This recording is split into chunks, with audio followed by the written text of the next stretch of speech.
dicen desde la producción que ya estamos en comunicación telefónica con la licenciada Susana Kunzi. Susana, ¿cómo le va? Emiliano Villazón la saluda, buenas tardes. ¿Cómo estás, Emiliano? Buenas tardes para vos y bueno, para todas las personas que están escuchando. Susana, le quiero hacer la primera pregunta relacionada con su profesión y su especialidad. Sí. ¿Cuál es su opinión respecto al actual sistema educativo argentino?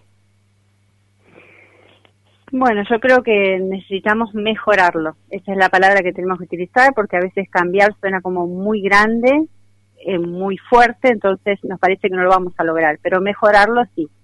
En realidad creo que hoy ya se está mejorando, aunque sin pensarlo, porque bueno, hay una nueva manera de aprender, estamos alternando clases híbridas, presencialidad con virtualidad, depende del contexto, el lugar, la provincia donde estemos. Y entonces creo que eso es algo que tenemos que hacerlo consciente y darnos cuenta de que la educación cambió. Hoy se da de otra manera. ¿Cómo ha avanzado el mundo? Nosotros tenemos digamos, dentro de la desgracia que nos genera esta catástrofe llamada pandemia, que utiliza en esta época de la historia de la humanidad la vestimenta de una enfermedad en particular muy, pero muy contagiosa, de la cual creo que mucha gente no ha tomado todavía el debido respeto. Decía que nosotros tenemos la ventaja o la suerte de la contraestacionalidad, que muchas veces la hemos utilizado a los fines de comercializar nuestros productos en Europa, pero ahora también podemos hacer el análisis respecto a cómo está funcionando esta nueva modalidad educativa en los países de Europa. ¿Cómo la han afrontado en Europa a la pandemia y qué es lo que nosotros deberíamos prestar, a qué le deberíamos prestar mayor atención para poder aplicarlo en nuestro sistema educativo?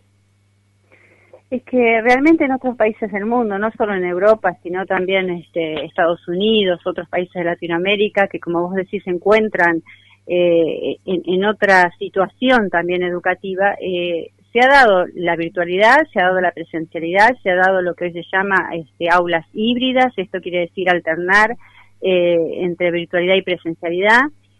Lo que nosotros estamos haciendo también, que son burbujas, es decir, no todos los niños y las niñas en el aula en el mismo momento, y en muchos países también se ha suspendido y fue totalmente virtual, incluso ya 2021. Entonces creo que sí, tenemos que estar atentos, como vos bien decís, esto es una pandemia, es una emergencia sanitaria, es algo que no podemos prever, y ese es el gran aprendizaje.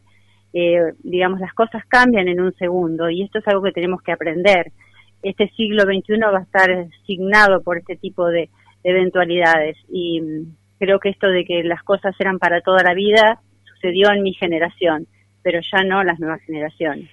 Yo creo que nosotros, en nuestro país, y creo que en general en la región, estamos siendo víctimas, padres y alumnes, de un sistema educativo vetusto que fue pergeñado allá por la década del 80, pero no me refiero a la década del 80, 1980, sino la generación del 80. Y creo que desde allí en más no se ha modificado sustancialmente. Entonces yo me pongo a ver que en otros países, y vuelvo con el tema de Europa, no por tratar de darle a nuestra charla una concepción eurocéntrica, sino simplemente porque cuando uno ve las estadísticas, analiza las noticias, recurrentemente quienes están mejores posicionados en los exámenes PISA, que tienen que ver con la calidad educativa, son los países nórdicos y los Países Bajos. Entonces le quiero preguntar, ¿cuál es el sistema o el modelo educativo que se aplica en esos países? Y si ese sistema o modelo educativo ya está en condiciones de ser aplicado en nuestro país en particular. Es que los países que funcionan, muchas veces tomábamos como referente a Finlandia, hoy está Portugal como ese referente porque está mostrando esto que vos decís, que en estas pruebas, ¿no?, donde PISA, ellos están muy bien posicionados. Y lo importante acá es entender que su ministro de Educación, la verdad tendría que fijarme si hoy sigue siendo, pero hasta el año pasado era un una persona muy joven, 38 años, que tenía bioquímico, pero que tenía una formación en neurociencias. ¿Y cuál es su estrategia, digamos, para mejorar el sistema educativo de Portugal? La inclusión, ¿sí? La formación de los profesionales de la educación en este ámbito, y tener una mirada hacia que todos aprendemos de una manera diferente. Desde esta manera y utilizando en su contexto educativo, porque la educación es en cada contexto, es decir, no quiere decir que algo que está funcionando en otro país, nosotros lo podemos trasladar a Argentina, ¿no? Porque el contexto es importantísimo para pensar un proyecto educativo. Pero bueno, creo que es esto, ¿no? Y nosotros sí estamos en condiciones, y creo que hay muchos ejemplos, entre eso la provincia de Río Negro, que ha modificado totalmente su escuela secundaria. Entonces creo que hoy estamos en ese proceso y que cada provincia va a tener que empezar a pensar cómo va a ser la educación desde el siglo XXI. ¿Qué educación quiere la sociedad en cada provincia argentina? Por eso cada provincia también tiene su ley de educación, ¿no?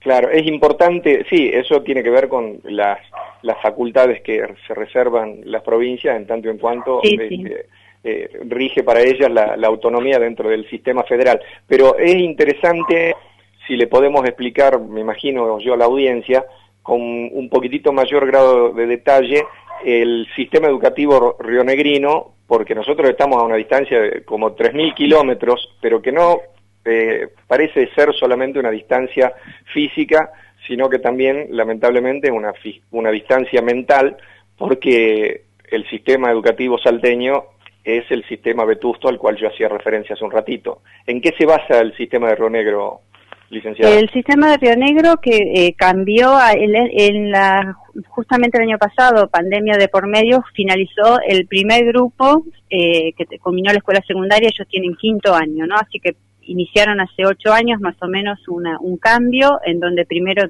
tuvieron un debate hacia la comunidad, primero docentes, donde también estuvo el debate de gremios, porque hay que decirlo, la política argentina está, también los gremios participan para poder llegar a un acuerdo, y después de todos estos debates también participó la comunidad, las familias, y se llegó a un acuerdo, y ellos tienen una escuela secundaria donde, por ejemplo, las materias ya no son solas, sino que es un bloque, ¿sí? Por ejemplo, física, matemática, están juntos los profesores dentro del aula. Y la evaluación es totalmente diferente, se hace por bloques. Entonces, por ejemplo, si un alumno o una alumna no alcanza el objetivo, al año siguiente vuelve solamente a recuperar aquellos aprendizajes que todavía no alcanzó. Así que es muy... Sí. Ese modelo es un modelo originario de Río Negro, ¿lo inventaron ellos o lo tomaron de algún otro país? Mira, eso, te soy honesta, no sé cómo surge por una necesidad, porque creo que todos en Argentina tenemos conciencia, los que trabajamos en educación, que más del 60% de los estudiantes no terminan la escuela secundaria. Entonces, desde ahí comenzaron a preguntarse, bueno, cómo mejorar el sistema educativo, sobre todo en la escuela secundaria, para que puedan finalizar y terminar sus estudios, y bueno, llegaron a esta conclusión que lleva un tiempo. Por eso creo que este es el momento, ¿no?, de generar el debate y de comenzar a pensar cada provincia, porque esto es como vos decías, cada lugar es diferente, y en Argentina, bueno, cada uno tiene que pensar de acuerdo al contexto cuál es lo mejor, con el objetivo siempre de que los alumnos aprendan y que puedan tener todos calidad educativa. Yo personalmente me he instruido en la educación pública, inclusive hasta que me recibí de abogado. Después, recién cuando hice la maestría, lo hice en una institución privada, pero recorrí todos los estadios de la educación en la educación pública, y en mi época era una educación de excelencia. He visto a lo largo del tiempo que se ha ido desmejorando la educación pública, y quiero volver atrás respecto a sus palabras cuando usted utilizó una palabra maravillosa, que es la inclusión. Es lógico que el Estado tiene que tender a desarrollar políticas inclusivas. Durante el gobierno de Cristina Kirchner, si no me falla la memoria, se desarrolló una política inclusiva muy buena, que era la entrega de de aparatos de computación, específicamente netbooks, a los jóvenes con el plan Conectar Igualdad, y paradojalmente, en este momento que estamos atravesando, si todos los jóvenes hubiesen tenido las netbooks y no hubiese sido interrumpido ese plan durante el gobierno que sucedió al de Cristina Fernández, hubiésemos estado en una situación mucho más sencilla, y ya la disputa entre la virtualidad y la presencialidad educativa hubiese pasado a segundo plano. ¿Cómo se hace para congeniar la necesidad con la ideología política en esto que estamos hablando, Susana? Es que yo creo que tenemos, primero, todos los sistemas educativos del mundo están, digamos, reglados por una política educativa. Eso es algo que hay que aceptarlo, y que si vos me decís cuál es lo positivo en Argentina, es que nuestra ley de educación ha pasado por varias políticas educativas y no fue modificada la ley de educación, ¿no? La Ley Nacional de Educación sigue así. Comenzó en el 2003 y, como vos dijiste, pasaron otras políticas educativas y sigue la misma ley de educación. Eso es algo positivo, porque la verdad que si cada política educativa va a cambiar o pensar cambiar la Ley Nacional de Educación, no se avanza. De hecho, como vos hablabas, ¿qué hacen otros países que hoy han mejorado su sistema educativo? Y lo primero, priorizan la ley de educación y sigue, digamos, con la misma siempre, más allá de las políticas educativas. Entonces creo que hoy es esto, es ir más allá de este debate político, entender que la educación hay que priorizarla y que tenemos que generar acuerdos, como vos decías, para que la educación realmente sea inclusiva, sea pública, que asegure calidad educativa para todas y todos los niños.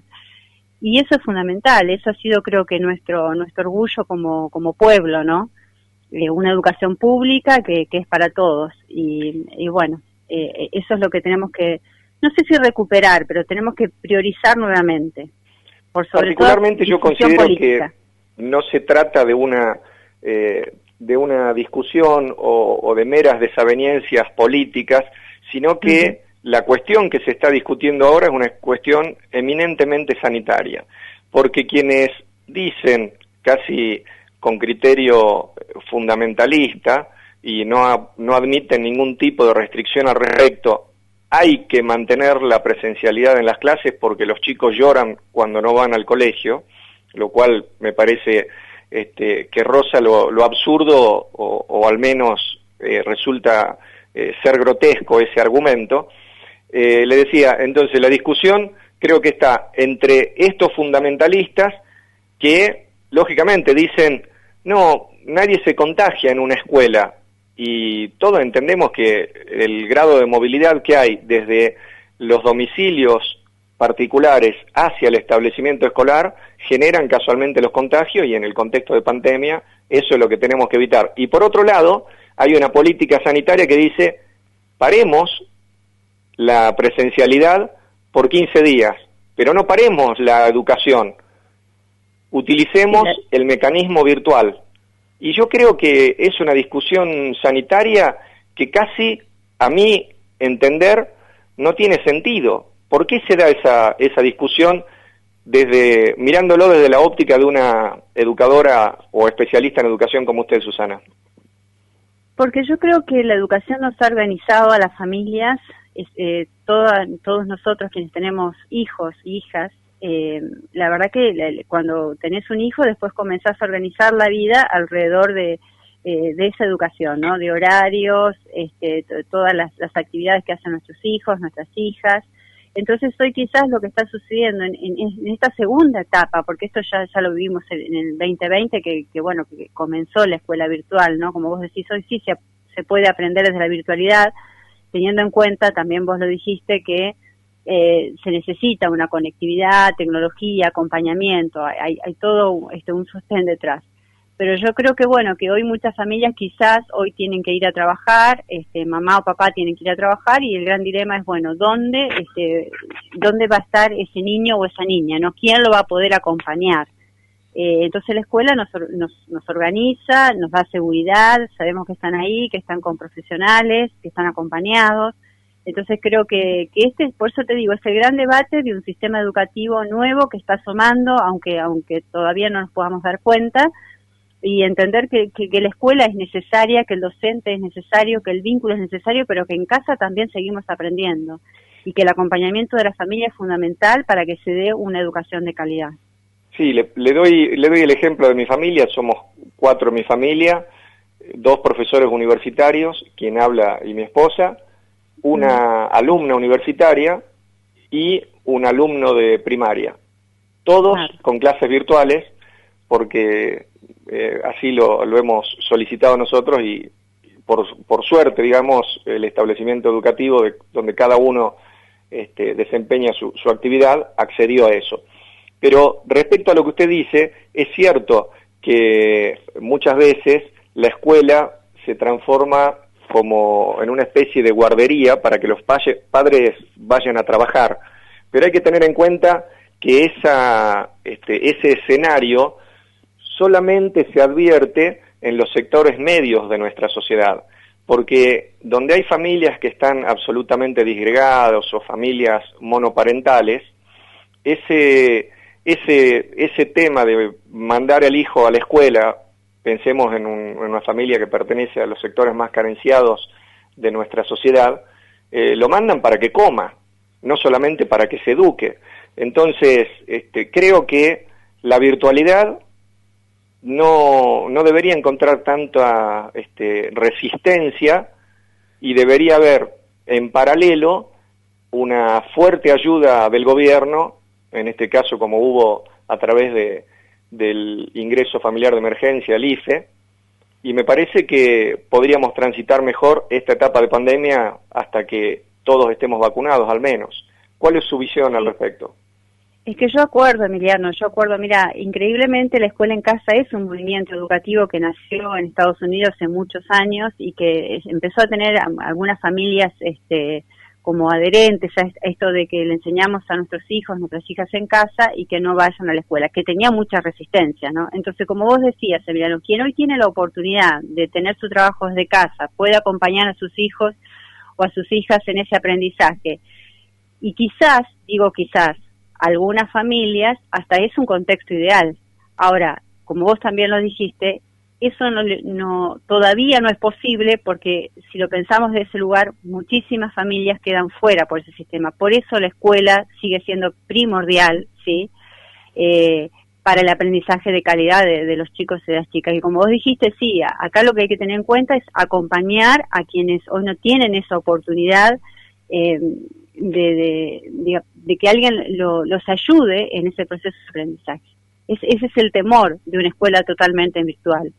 Creo que por ahí también es un poco el reclamo, ¿no? Para poder entenderlo y de una manera asertiva, digo. Sí, comprendo. Por último, me gustaría volver con esta última pregunta y relacionarla a algo que usted dijo cuando respondió a la primera pregunta. Yo le pregunté respecto al sistema educativo argentino y usted dijo, no hay que modificarlo, hay que mejorarlo, si no me estoy equivocando. Sí. Y entonces me gustaría que se despida diciéndonos cuáles serían, a su entender, las mejoras que deberíamos instrumentar en lo inmediato. No pensemos en el mediano y largo plazo, pensemos en lo inmediato. Actualmente, ¿qué mejoraría usted del sistema educativo argentino? Y lo primero es transformar la práctica educativa. Creo que lo digo con mucho respeto, y trabajando incluso en este nivel, pero creo que el nivel de formación docente tiene que cambiar la manera en que hoy se están formando estos profesionales de educación y tener una apertura total a entender que la prioridad y el interés tiene que estar centrado en el alumno. Ya no las clases magistrales ya es algo que hoy los niños no lo aceptan, entonces el docente acompaña el proceso de aprendizaje, tener en cuenta la inteligencia emocional, que es muy importante. El aprendizaje está presente la emocionalidad está presente en el aprendizaje. Entonces creo que estas son cosas que hay que correrse sin descuidar lo cognitivo y sin dejar de entender que lo cognitivo es importante, pero lo emocional acompaña a lo cognitivo. Entonces hay que ir pensando otras maneras de hacer el aula, donde el aprendizaje también sea una práctica, porque aprendemos cuando hacemos, y no hay que tenerle tanto miedo a todo esto y entender que hoy es así. Ningún niño, ninguna niña hoy se va a conectar con el aprendizaje si no es de este lugar, pero muchísimo menos los alumnos universitarios. Después de este contexto, creo que hay que invitar a los alumnos, aunque yo a veces uso esa palabra y en algunos contextos todavía no la aceptan, ¿no? Porque he escuchado profesores que me dicen, pero Susana, ¿cómo vamos a invitar? Sí, yo creo que en la universidad hoy hay que invitar a estos alumnos de una manera diferente, porque esa universidad tan estructurada a la que yo fui, a la que todavía algunas universidades siguen desde ese lugar, no invita a que las generaciones lleguen a la universidad, se queden y logren el objetivo que es el título en cualquier carrera que decidan o estén cursando. Susana Kunzi, le agradezco que haya tenido la deferencia de concedernos una entrevista y le mando un saludo grande. Bueno, muchas gracias, Emiliano, me sentí muy cómoda, muchísimas gracias. Saludos a usted y a su audiencia. Muchas gracias. Hasta luego. Gracias. Hasta luego.